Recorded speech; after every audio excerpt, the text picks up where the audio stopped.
Okay. Right. Okay. Yeah, it's on. Okay. Okay. Cool. Right, that's a really fetching picture of me there. My name's Christina McDermott. I'm also known as Miss K on Twitter.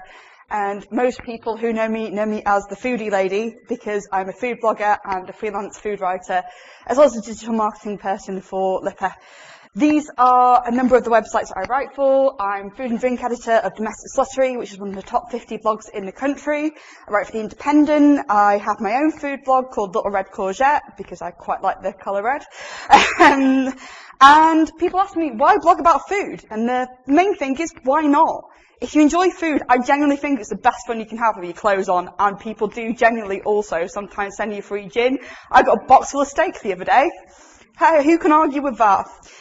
The thing about food blogging I quite like is new media means new ideas. So you can think about food in a way that you might not have thought of it before because you're not constrained by writing for something like a magazine or a newspaper.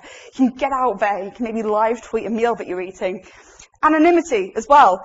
You know, if Jay Rayner walks into a restaurant, people immediately know who he is. But if I walk into it, you know, they don't know who I am. So I can write about it with impunity. And most food bloggers like to do that, for better or for worse. We have power. Our voices actually matter. If you live in London, you'll see that food bloggers rave about a restaurant like somewhere like Hawksmoor or Meat Easy that's going on in New Cross at the moment. And those places just get a massive publicity. And I think one of the things that bugs me is that most well-known food bloggers can be found in London. There's loads of them there. There's like 3 on every street. Whereas if you live in the north, we're not as well known. In fact, most people don't pay attention to us. So I think that people need to make a song and dance about the food from our region because the northwest is great. We have some brilliant food here. We have some brilliant restaurants here. And we need to shout about it more. We need to make an impact and show people our voices matter. That our food is worth paying attention to. Like somewhere like 60 Hope Street or places in Manchester, really good Sacheron places in Manchester. Why aren't more people talking about them? Why aren't people listening to what we have to say? Because God knows our mouths and our voices are as big as anybody else's.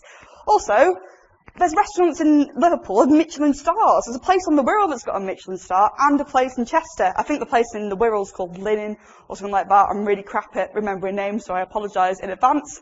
So inspired by my rants, you want to be a food blogger. What do you do now? Well, first of all, come on, this slide.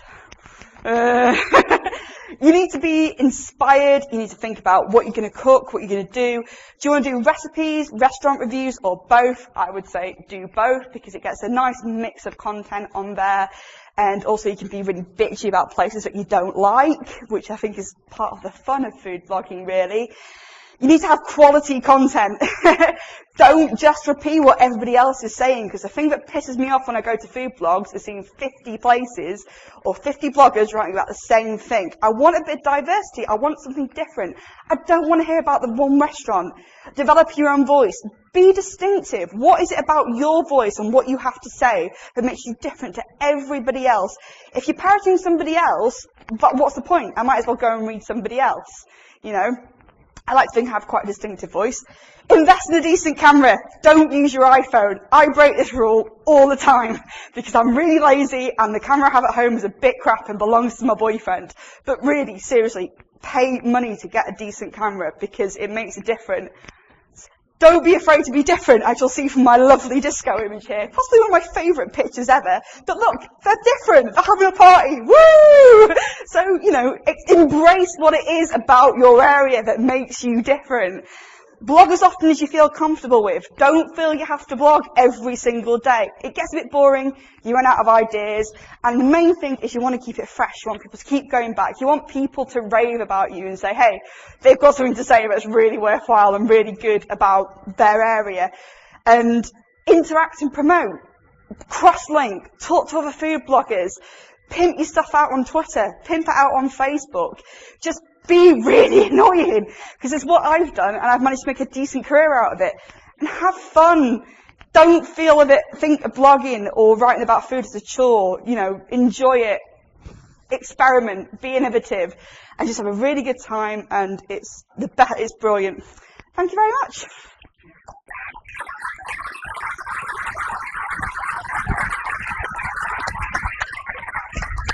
Thank you very much.